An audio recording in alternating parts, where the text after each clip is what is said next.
नमस्कार। ओम नमः शिवाय। आज के वीडियो में हम बहुत ही महत्वपूर्ण प्रसंग का वर्णन करेंगे। आज आप सभी ने जो है और सुना ही नहीं होगा, आप में से काफी लोग जो है वह वैष्णो देवी के भक्त होंगे। क्या आप जानते हैं कि आखिरकार जो वैष्णो देवी हैं उनका प्राकट्य किस प्रकार से हुआ? जहां तक है शायद नहीं। तो आज के इस वीडियो में आप सुनकर यह बात जान पाएंगे कि आखिरकार किस प्रकार से जो है जो वैष्णो देवी हैं उनका प्राकट्य हुआ। इसके अलावा एक और महत्वपूर्ण आपको एक जानकारी भी मिलेगी कि यह हम जानते हैं कि जहां एक ओर भगवान विष्णु श्याम वर्ण के हैं तो वहां उनकी शक्ति जो लक्ष्मी जी हैं वह गौर वर्ण की हैं, और दूसरी ओर जो भगवान शिव हैं वह गौर वर्ण के हैं, लेकिन जो उनकी शक्ति पार्वती जी हैं वह श्याम वर्ण की हैं। लेकिन आखिर ऐसा क्या हुआ जिसके कारण से जो पार्वती जी हैं उन्हें अपने श्याम वर्ण को त्याग कर गौर वर्ण उन्होंने धारण किया? तो यह एक महत्वपूर्ण जानकारी भी आज के इस वीडियो से हम जान पाएंगे। तो आरंभ करते हैं। शिव पुराण की पंचम संहिता उमा संहिता से यह वर्णन मिलता है कि किस प्रकार से जो पार्वती देवी हैं और जो उमा देवी हैं, जिन्हें जगदम्बिका देवी कहा गया है, उनसे किस प्रकार से जो है सरस्वती जी अवतार और कौशिकी अवतार का प्राकट्य हुआ। और उमा संहिता में हमें यह वर्णन संक्षिप्त में मिलता है, लेकिन आगे जो सातवीं संहिता वायवीय संहिता है वहां इसका पूर्ण वर्णन दिया गया है। तो यह जो आज का वीडियो है वह दोनों के ही समावेश को करते हुए यह वीडियो बनाया गया है। प्रारंभ करते हैं। यह कहा गया है कि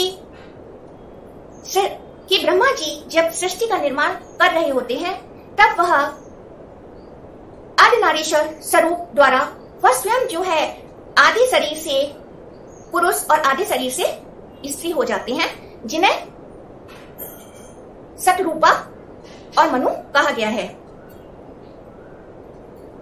इस प्रकार से वह आगे मैथुनी सृष्टि का प्राकट्य करते हैं, और मैथुनी सृष्टि के उद्गम हो जाने के पश्चात दो महादैत्य उत्पन्न होते हैं जिनका नाम है शुंभ और निशुंभ।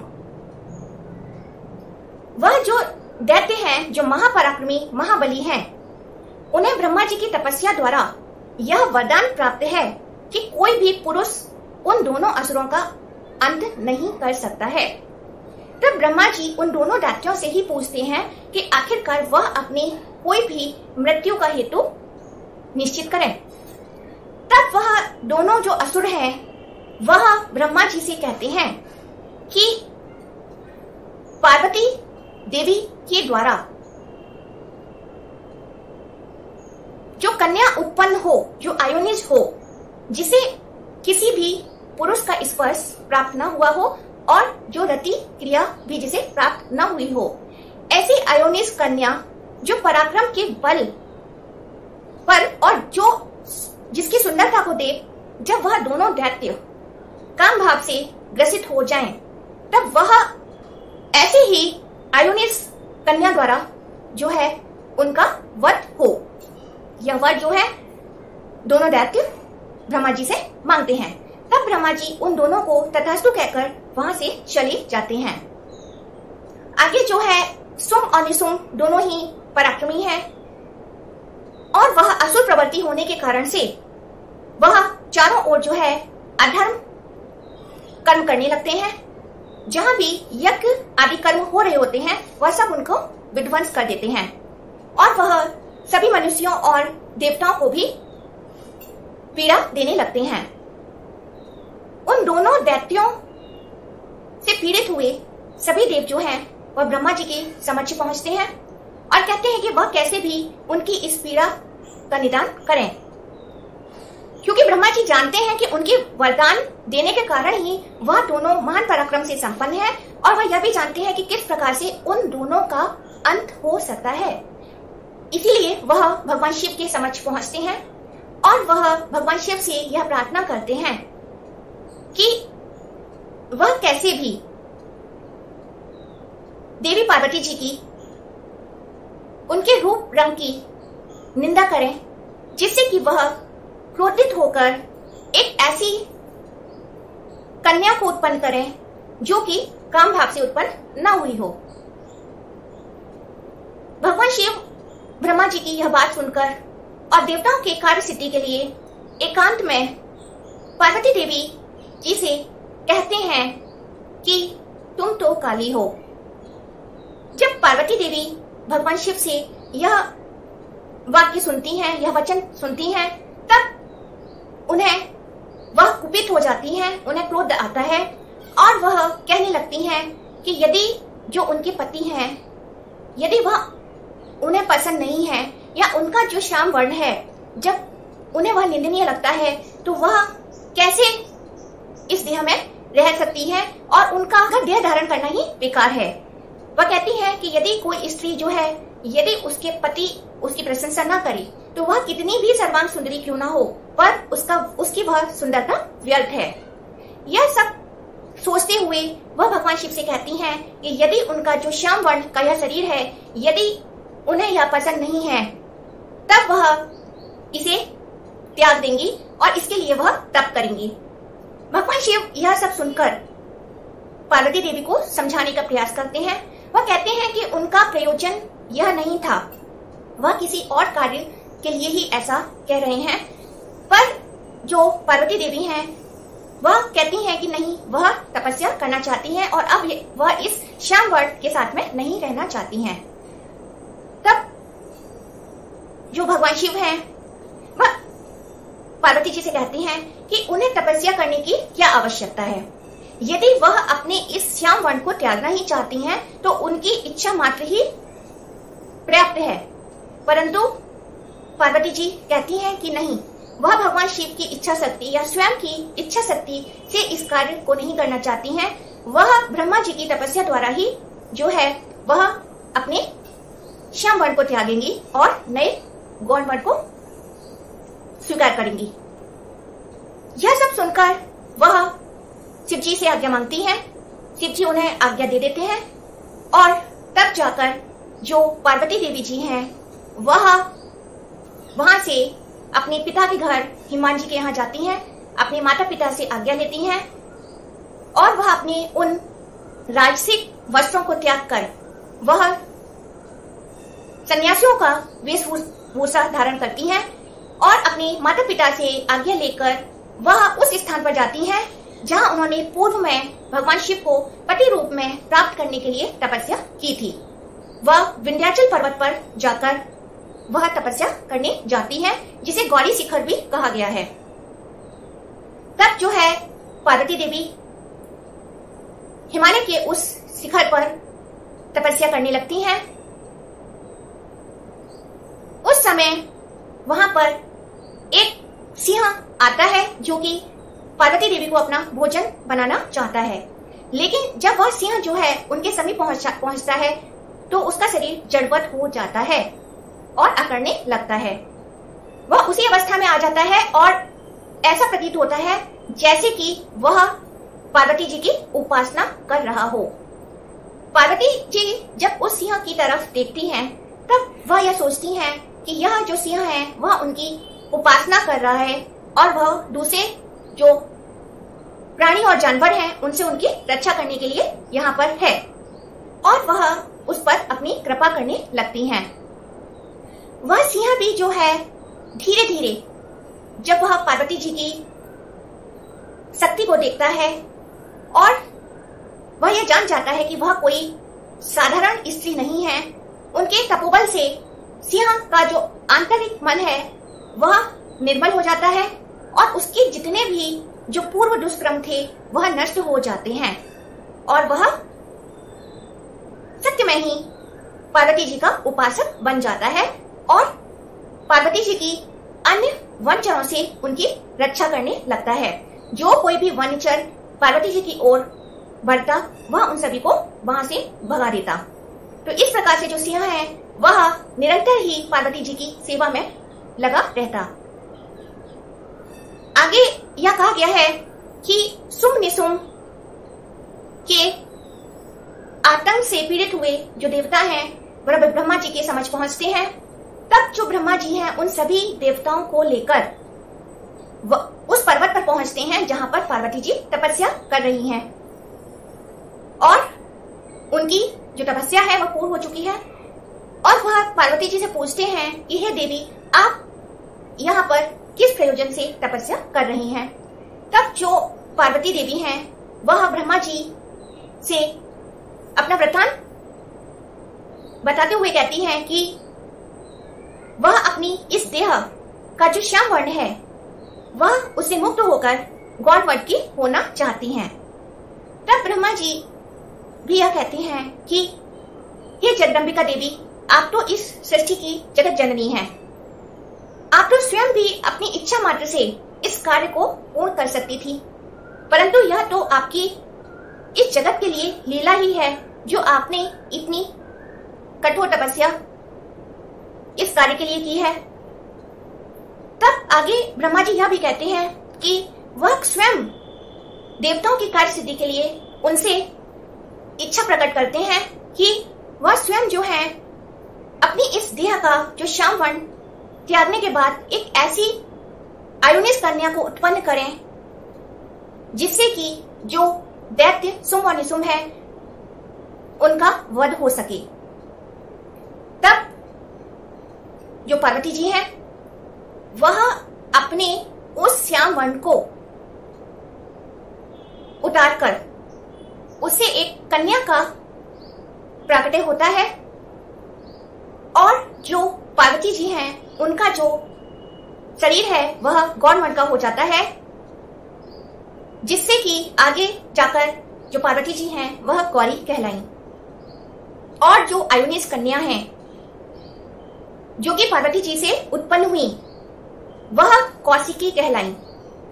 कौशिकी अर्थात जिनका जो अंश है जो पार्वती जी से उत्पन्न हुआ, जिन्हें साक्षात सरस्वती जी का ही रूप कहा गया है। वह जो देवी कौशिकी हैं वह केवल पार्वती जी के ही रूप से प्रकट हुई, जिस कारण से उन्हें मातंगी भी कहा गया। मातंगी अर्थात माता के अंग से जिनका प्राकट्य हुआ। तो इस प्रकार से जो है वहां एक ऐसी आयोनिस कन्या उत्पन्न होती हैं जो कि पार्वती देवी के जो श्याम वर्ण जो उन्होंने अपने शरीर का मुक्त किया उससे वह उत्पन्न हुई और पार्वती जी ने उन्हें कौशिकी को अपना ही रूप देकर उन्हें उन सभी अस्त्र शस्त्रों से सुसज्जित किया जिससे कि वह स्वयं धारण करती हैं। और वह जो कौशिकी हैं वह अत्यंत ही सुंदर हैं और वह उन कौशिकी को ब्रह्मा जी को दे देती हैं। यह जो कौशिकी हैं यही जो है वैष्णो देवी भी कहलाती हैं। और यह जो वैष्णो देवी रूप में जो कौशिकी हैं इनके 3 रूप कहे गए हैं। वह 3 रूप हैं सौम्य, घोर और मिश्र। और यह कहा गया है कि यह जो देवी हैं वैष्णो देवी, इनकी जो उपासना करेगा वह भक्त को साक्षात फल देने वाली कही गई हैं। इसके बाद जो है पार्वती जी ब्रह्मा जी को वहां पर जो सिंह उनके साथ में है उसके बारे में बताती हैं कि किस प्रकार से जो यह सिंह है वह निरंतर उनके साथ रहा।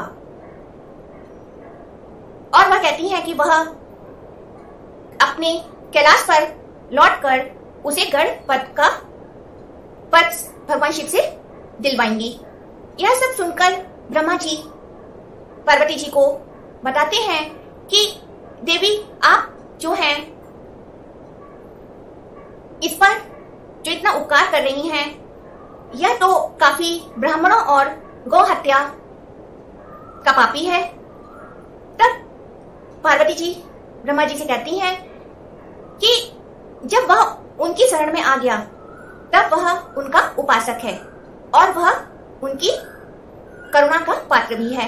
यह सुनकर ब्रह्मा जी कहते हैं कि हाँ, निश्चित ही वह यह बात भूल गए थे कि जो उन अंबिका देवी की शरण में आ गया वह निश्चित ही जितने भी कर्म बंधन है वह उनसे मुक्त हो जाता है और वह महान उपासक बन जाता है। यह सब कहकर जो है पार्वती जी ब्रह्मा जी से आज्ञा मांगती हैं अपने स्थान को लौटने के लिए और वह ब्रह्मा जी भी वहां से अंतर्धान हो जाते हैं। कौशिकी को वहां से ले जाकर विंध्य पर्वत पर और जो पार्वती जी हैं वह अपने स्थान पर लौट जाती हैं, जहां पर भगवान शिव उन्हें देखकर अत्यंत ही प्रसन्न होते हैं क्योंकि उन्हें पूर्व वृतांत याद है और वह समझाते हुए पार्वती जी से कहते हैं कि उन्होंने उनके उस कथन को अन्यथा ही ले लिया। उनका वह कथन का जो प्रयोजन था वो कुछ और ही था। वह बताते हैं कि देव कार्य की सिद्धि के लिए उन्होंने ऐसा कहा। वह बताते हैं कि ऐसा कैसे संभव है कि वह जो जगत जननी है वह उनका उपहास उड़ाएं या उनके ऊपर व्यंग्यात्मक कथन कहें। और आगे कहते हैं कि यह उनकी लीला है कि वह देव कार्य की सिद्धि के लिए ऐसा उन्होंने किया।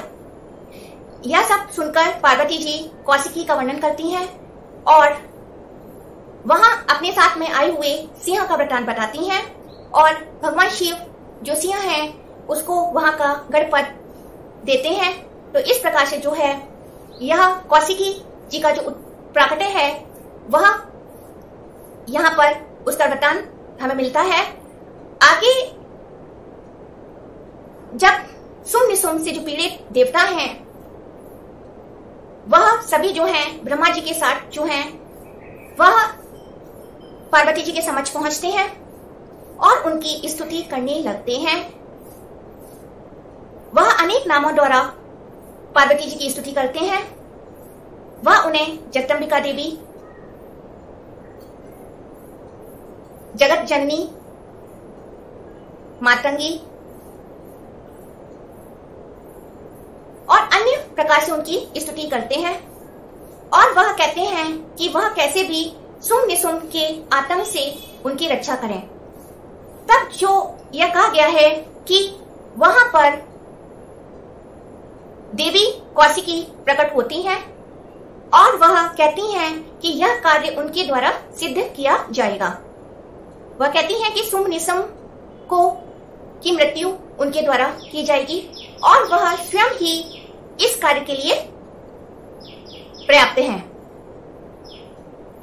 इस प्रकार से जो वैष्णो देवी हैं जिन्हें मातंगी और कौशिकी कहा गया है उनका प्राकट्य होता है। आगे यह कहा गया है कि जो माता पार्वती जी द्वारा जो उत्पन्न की हुई कौशिकी हैं जिन्हें वैष्णो देवी कहा गया है, जो विंध्य पर्वत पर ब्रह्मा जी द्वारा जिन्हें स्थान दिया गया, एक बार की बात है कि जो सुम निसुम के जो दूत हैं वह वहां पर घूम रहे हैं। तभी वह एक अत्यंत ही सुंदर स्त्री को देखते हैं और जब वह उन्हें देखते हैं तो वह एकदम मूर्छित हो जाते हैं उनकी सुंदरता को देखकर और वह वापस सुम निसुम के पास पहुंचकर उन सर्वांग सुंदरी जो देवी को उन्होंने देखा है वह उनका वर्णन करते हैं।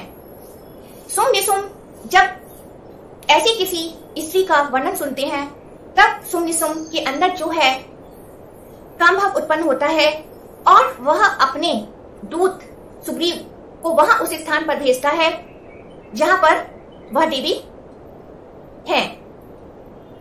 जो उनका दूत सुग्रीव है वह पार्वती जी के स्थान पर पहुंचता है और वह उन्हें अपने जो असुर दैत्य हैं शुंभ निशुंभ, उनका समाचार सुनाता है कि वह उनके स्थान पर जाकर उनका वरण करें, उन दोनों भाइयों को। तब जो वह देवी हैं वह कहती हैं कि सिंह कितनी भी कामातुर क्यों ना हो जाए, क्या वह किसी गीदड़ को वरण करती है? ऐसा तो संभव ही नहीं है कि वह उस दैत्य को के पास जाए। और वह आगे कहती हैं कि जो उन्हें युद्ध में हरा देगा, और वह आगे कहती है कि यदि वह बलवान है तो वह उन्हें युद्ध में हराए और उन्हें युद्ध अत्यंत ही प्रिय है। यह जो सुनकर जो सुग्रीव है वह वापस लौट जाता है और शुंभ निशुंभ को यह समाचार सुनाता है। तब जो शुंभ निशुंभ है वह अपनी जो मंत्रियां हैं चंड मुंड रक्तबीज, वह उनको भेजता है। वह कहता है कि तुम उस जो सर्वांग सुंदरी स्त्री है उसे यहाँ लेकर आओ कैसे भी, और यदि वह नहीं आई तो तुम उसे, अगर वह युद्ध भी करना चाहे तब उसे युद्ध में परास्त कर कर उसे यहाँ पर लेकर आओ। तब जो चंड मुंड और रक्तबीज हैं वह उस स्थान पर पहुंचते हैं जहां पर देवी विद्यमान है। वह देवी के समक्ष पहुंचकर कहते हैं कि जो उनके दैत्य असुर हैं वह काफी बलवान हैं और उन्हें जितने भी ऐश्वर्य हैं वह प्राप्त हैं और वह उन्हें काफी प्रसन्न रखेंगे, इसलिए वह वहां जाकर उन दोनों भाइयों का संग करें और उन्हें वरण करें। यह सब सुनकर जो है देवी कुपित होती हैं और वह उनसे कहती हैं कि यदि वह उन्हें युद्ध में परास्त कर सकते हैं तभी वह उनके साथ चलने को तैयार है। तब जो है वह तीनों ही देवी के साथ युद्ध करने लगते हैं और कहते हैं कि हम तो तुम्हें अबला ही समझ रहे थे, यदि तुम्हारी युद्ध की ही इच्छा है तो हम तुम्हें युद्ध में हराकर वहां ले जाएंगे।